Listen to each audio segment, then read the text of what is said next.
Ajakasutuse parandamiseks on üks tõhusamaid meetodeid Eisenhoweri maatriks, mis jagab ülesanded 4 kategooriasse.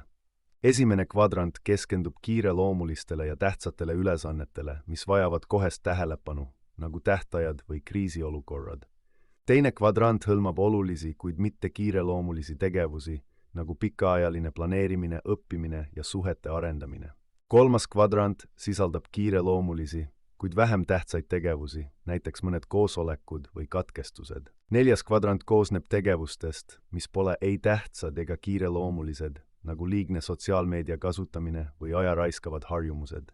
Maatriksi kasutamiseks tuleb esmalt kirja panna kõik oma ülesanded ja need seejärel vastavatesse kvadrantidesse jaotada. Regulaarne ülesannete ümberhindamine ja ümberpaigutamine aitab hoida fookust olulistel tegevustel. See meetod aitab vähendada stressi ja tõsta produktiivsust, kuna annab selge ülevaate prioriteetidest. Järjepidev maatriksi kasutamine aitab luua paremat tasakaalu töö ja eraelu vahel ning saavutada pikaajalisi eesmärke. Aja jooksul muutub see süsteem harjumuseks, mis aitab teil automaatselt eristada olulist ebaolulisest.